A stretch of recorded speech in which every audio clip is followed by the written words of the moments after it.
আসসালামু আলাইকুম রহমতুল্লাহ। সম্মানিত দিনী ভাই ও বোনেরা, আজকে আমি তোমাদেরকে জানাবো হার্টের সমস্যা বা হার্টের প্রবলেম থেকে কিভাবে আমরা মুক্ত হতে পারবো এবং আমাদের যাতে আর কোনো দিন কারোর হার্টের প্রবলেম না হয় এমন একটি দোয়া আজকে আমি তোমাদেরকে শিখিয়ে দিব। মাত্র 11 বার একটা ছোট্ট দোয়া তোমাদেরকে পড়তে হবে, ছোট নাম পড়তে হবে।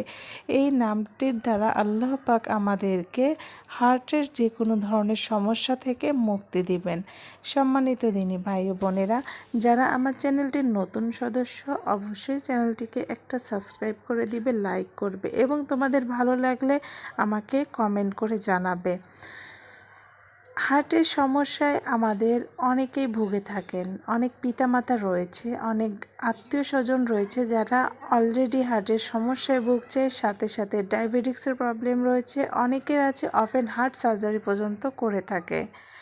তাই যারা এমন সমস্যায় ভুগছ বা যাদের আর কোনো দিন যেন না হয়, আমরা যারা সুস্থ আছি তারা এই দোয়াটিও যদি করতে পারি, ইনশাআল্লাহ আমাদের হার্টের কোনো সমস্যা থাকবে না। চলো আগে জেনে নেই সেই নামটিকে, যে নামটির মাধ্যমে আমাদের আল্লাহ পাক হার্টের সমস্যা থেকে মুক্তি দেবেন। নামটি খুবই ছোট্ট, নামটি হচ্ছে ইয়া বাইতু ইয়া নূর, ইয়া বাইতু ইয়া নূর। এই দোয়াটি তোমাদেরকে পাঠ করতে হবে। এখন আসি কখন পাঠ করবে, কিভাবে করবে।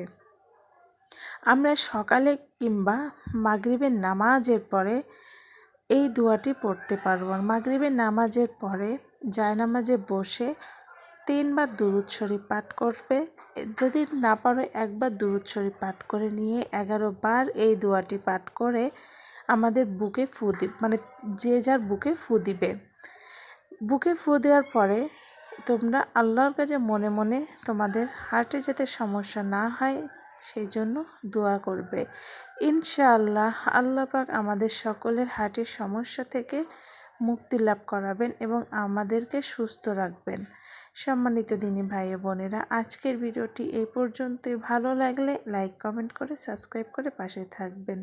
আসসালামু আলাইকুম ওয়া রাহমাতুল্লাহি ওয়া বারাকাতুহু।